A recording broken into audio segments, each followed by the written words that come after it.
Hey everyone, in this quick tutorial, I'm going to show you how to measure fetal heart rate in a cat with dystocia using the Mindray Vitas E7 ultrasound machine.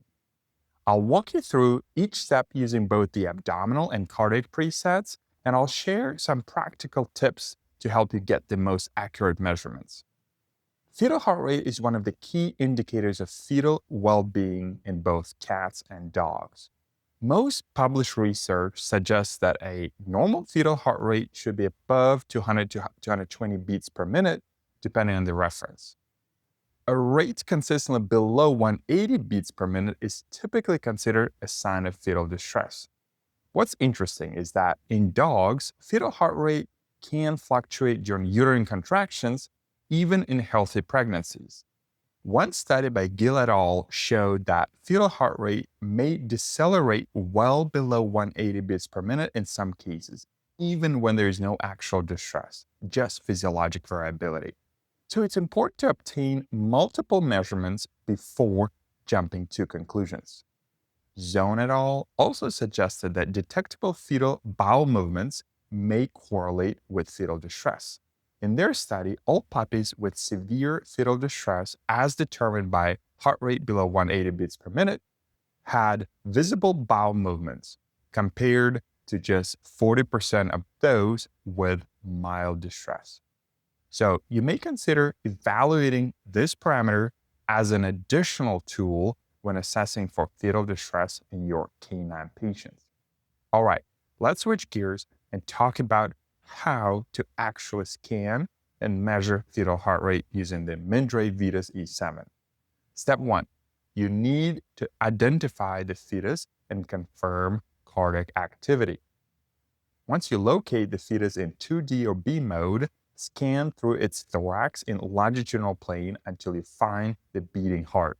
Now, let's walk through the next steps using the abdominal preset. Before obtaining the fetal heart rate in M mode, make sure to optimize the image. Zoom in on the fetal chest and adjust gain and/or frequency for the best clarity.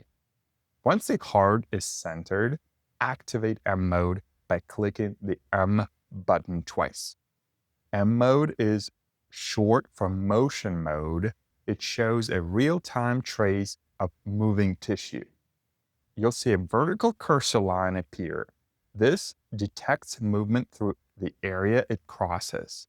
Position this line through the fetal heart, ideally through the ventricles.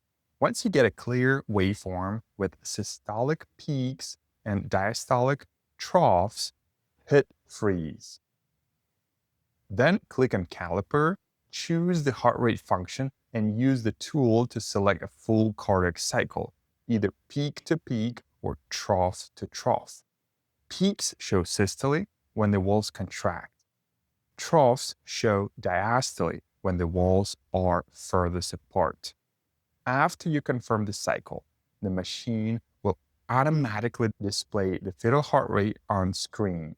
Now, let's say you're using the cardiac preset instead. The steps are exactly the same.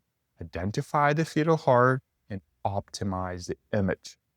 Press the M button twice to activate M mode. Place the cursor across the heart and freeze the image.